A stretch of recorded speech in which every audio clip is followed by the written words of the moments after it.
IIT Kharagpur के प्रवेश द्वार पर मोमबत्ती जलाकर मृत छात्र को दी गई श्रद्धांजलि। इस श्रद्धांजलि में प्रदीप सरकार, आयुब अली, देवाशीष चौधरी, जवाहरलाल पाल, हेमा चौबे, फिदा हुसैन और भी लोग इस में उपस्थित रहा। মাথায় রেখে পশ্চিমবঙ্গের গর্বের শিক্ষা কেন্দ্রের কথা মাথায় রেখে আমরা শুধু নাগরিকবৃন্দ আমরা তাদের সঙ্গে কি করি, তাদের সঙ্গে সৎ ব্যবহারের মধ্যে থেকে আমরা তাদের যে সমস্ত কর্মসূচি এবং যে জিজ্ঞাসা থাকে সেগুলোর সঙ্গে সহমত পোষণ করি এবং সাহায্য করি। কিন্তু দুর্ভাগ্যের বিষয় সময় সারা পৃথিবীর মধ্যে র্যাঙ্কিংয়ে আমরা দেখেছি 1 থেকে 10-এর মধ্যে আইআইটি থাকতো, আর আজকে আইআইটির যে পরিস্থিতি আছে বর্তমানে আইআইটি 165 নম্বরে চলে গেছে। শিক্ষাগত ক্ষেত্রে আইআইটির যে মান সেটা নিম্নগামী এবং আইআইটির বর্তমান যে ম্যানেজমেন্ট ডিরেক্টর থেকে রেজিস্ট্রার থেকে deputy director, others assistant registrar and deputy registrar অনেক পদ হয়েছে এবং বিভিন্ন হলে একজনের জায়গায় 4 জন করে এখন ওয়ার্ডেন থাকে। কিন্তু তারপরেও আমরা দেখতে পাচ্ছি স্টুডেন্টরা বিভিন্ন হলে মারা যাচ্ছে। কেন মারা যাচ্ছে? 1 বছরের মধ্যে 4টি ছেলে মেয়ে করে 4 জন মারা গেল, কারণটা কি? এটা আমরা জানতে চাই। আইআইটিতে কাউন্সেলিংয়ের ব্যবস্থা কি আছে? ছাত্রদের যে ফাইল করা হয়েছে কিনা, ছাত্রদের বিভিন্ন বিষয়গুলো নিয়ে চর্চা হয় কিনা, আলোচনা হয় কিনা, তাদের সঙ্গে বসা হয় কিনা, কমিটি কারা আছে, আমরা এটা বুঝতে পারছি না। এবং আইআইটি দিনের পর দিন শিক্ষাগত দিক থেকে এত পিছিয়ে যাচ্ছে, অথচ আমাদের দেশের যারা হচ্ছে সব থেকে ভালো এবং মেধাবী স্টুডেন্ট যারা, তারাই আইআইটিতে আসে। খড়গপুর আইআইটি 1 নম্বরে থাকে, কিন্তু সেই আইআইটিতে যদি মেধাবী ছেলে মেয়েদের তারা শিক্ষাগত দিক থেকে তারা একটা উজ্জ্বল নক্ষত্র হিসাবে ভারতবর্ষে আগামী দিনে পরিচিতি লাভ করবে। আজকে যদি তাদের মৃত্যু হয়, বাবা মাকে তার লাশ নিয়ে যেতে হয়, তাহলে কিভাবে দুঃখ লাগবে চিন্তা করুন। আমরা তার বাবা মায়ের সঙ্গে আছি, আমরা তাদের সঙ্গে সহমর্মিতা আমরা জানাচ্ছি।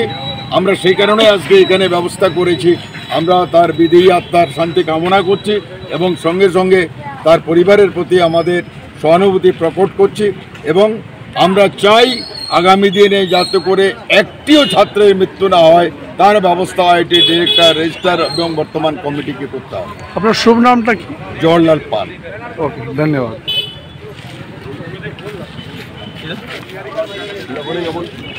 গতকালও আমরা শুনলাম হঠাৎ করে এমডি আসিফ কামার, যিনি বিহার থেকে এখানে পড়তে এসেছিলেন, 3য় বর্ষ কমপ্লিট করে 4র্থ বর্ষে উনি প্রমোশন পেয়েছিলেন।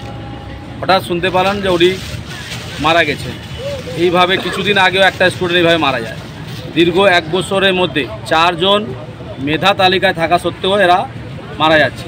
এটা খড়গপুর আইআইটিতে এইভাবে মরে যাওয়াকে আমরা মেনে নিতে পারছি না। আমরা মর্মাহত, শোকাহত। তার জন্য আমরা এখানে বলতে চাই যে খড়গপুরে আইআইটি পড়াশোনা এগিয়ে ছিল, কিন্তু এখন মৃত্যুতে এগিয়ে গেছে। মৃত্যুর কম্পিটিশন চলছে, কারণ এখানে ওয়ার্ডেন থেকে শুরু করে ডিরেক্টর, বিভিন্ন প্রফেসররা এখন কমার্শিয়াল হয়ে গেছেন, প্রফেশনাল হয়ে গেছেন। তারা এডুকেশনের দিকে নজর দিচ্ছেন না। ছাত্ররা কিভাবে মারা যাচ্ছে, তাদের কাউন্সেলিংয়ের সেইভাবে কোনো ব্যবস্থা নেই। আমরা বলতে চাই যে খড়গপুরের সাথে সাথে আমাদের বাংলার ছবিও খারাপ হচ্ছে। বাংলায় এইভাবে কোনো একটা ইনস্টিটিউটে ছাত্ররা মৃত্যু হবে, আমরা এটা মেনে নিতে পারছি এজ এ খড়গপুর নাগরিক হিসেবে। আপনার শুভ নামটা কি? আমার নাম आयुब अली। धन्यवाद। क्यों डिप्रेशन में जा रहा है, किस लिए वजह से डिप्रेशन में जा रहा है, ये सब के बारे में तो डॉक्टर लोगों को सोचना है। अच्छा डॉक्टर नहीं है, अच्छा यहाँ पर इंस्टीट्यूट में पढ़ाई नहीं हो रहा है। हमारा आईआईटी जो है बर्बाद के कगार में है। इसको बचाने के लिए आज हम लोग सड़क में उतरे हैं। जो इरफान नाम के जो लड़का ने जो सुसाइड कर लिया है, अब सुसाइड किया है कि आत्महत्या है, ये मर्डर है, ये साबित कौन करेगा? हमें तो अंदर जाने की इजाज़त नहीं है। हम अपना बाहर से आवाज़ उठा रहे हैं, हम बंगाल सरकार से आवाज़ उठा रहे हैं कि आप बंगाल सरकार इसके तरफ में थोड़ा ध्यान दें। आप नहीं संभाल पा रहे आईआईटी, तो हमारे बंगाल सरकार को दीजिए, नहीं तो मिल के काम कीजिए। हमारे बंगाल सरकार के साथ में मिलकर काम कीजिए, हमारे सीएम मैडम के साथ में मिलकर काम कीजिए। देखिए रिजल्ट आता है कि नहीं अच्छा। आए दिन एक पर एक जो मृत्यु हो रहा है, इससे हम लोग बहुत अपसेट है। खड़गपुर के लोग अपसेट है पूरे। आपका शुभ नाम क्या है? फिदा हुसैन, मैं काउंसिलर वार्ड नंबर 5 देवलपुर। ধন্যবাদ। Thank you. গত 4 মাসে 3 জন ছাত্রের রহস্য মৃত্যু হয়েছে। কোথাও কি গাফিলতি রয়েছে আইটি প্রশাসন? 100% রয়েছে। আইটি নিজেদেরকে মনোবলি ভাবে, ওরা সেন্ট্রাল গভর্নমেন্টের অধীনে আছে বলে সাধারণ মানুষকে মানুষ মনে করে না। আইটি সাধারণ মানুষ কোন গেট দিয়ে ঢুকবে, কোথা দিয়ে বেরোবে, সেটা নিয়ে ওনাদের অসুবিধা। মানুষ যদি ওখানে ঢুকতে যায় 10টা কার্ড দিয়ে পারমিশন, এত সিকিউরিটি, এত ব্যবস্থা, তাহলে বাচ্চাগুলো মরছে কেন? তাহলে সিকিউরিটি নেই কেন? দিনের পর এত আইটি আছে, কোথাও মরছে না, খালি খড়গপুরে কেন মরছে? তার জন্য দায়িত্ব তো কর্তৃপক্ষকে নিতে হবে। আজকের দিনে আইটি বলছে এই আইটি আমাদের, আমরা গর্বিত যে খড়গপুর শহরে আইটি আছে। আজ আইটি পথ দেখিয়েছে, বহু শহর সিটি করেছে, বিদেশ করেছে, কিন্তু তার সাথে এটাও তো লজ্জা। আমরা মর্মাহত। আজকে আমরা আমাদের নাগরিক সমাজের পক্ষ থেকে আইটি গেটে আমরা সন্ধ্যেবেলায় একটা শোক প্রস্তাব বলতে পারেন, মানুষ সমবেত হয়ে আমরা যে স্টুডেন্টের পরিবারের পাশে আছি, আমরা মর্মাহত। আগামী দিনে আমরা আইটি কর্তৃপক্ষকে অনুরোধ করব, এই যে আইটির মৃত্যু মিছিল অবিলম্বে বন্ধ করা উচিত। কর্তৃপক্ষকে দেখা উচিত যে এরকম কারণে বাচ্চারা মরছে, কোথাও কি শিক্ষার সমস্যা হচ্ছে, কোথাও কি আইটির প্রবলেম হচ্ছে, কোথাও কি র্যাগিংয়ের সমস্যা আছে, তো এটা আইটিকে বুঝতে হবে না? এবং সিরিয়ালিভাবে একটা মরছে, ভাবা যায় না। আজকে কারা মরছে? আমাদের দেশের যারা ভবিষ্যৎ, সেই সব স্টুডেন্ট মরছে, মেকানিক্যাল, ডিপ্লোমেটিক সব ইঞ্জিনিয়াররা মরছে। এ তো লজ্জা, সত্যি বলছি।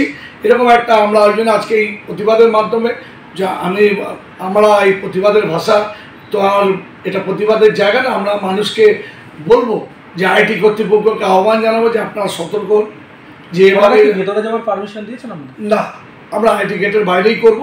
আমরা সোশ্যাল মিডিয়ার মাধ্যমে, আপনাদের মাধ্যমে এটা যেটা আমরা আন্দোলনটা করছি বা যে প্রতিবাদটা করছি, ওয়ান টাইপ অফ তো প্রোটেস্টই বলতে পারেন, এই বার্তাটা আমরা আইটিকে দিতে চাই। আগামী দিনে আইটি অবিলম্বে আইটি কর্তৃপক্ষ হস্তক্ষেপ করে কোথায় তাদের গাফিলতি আছে স্বীকার করে এই মৃত্যু মিছিল ছাত্রদের বন্ধ হোক, এটাই আমাদের দাবি।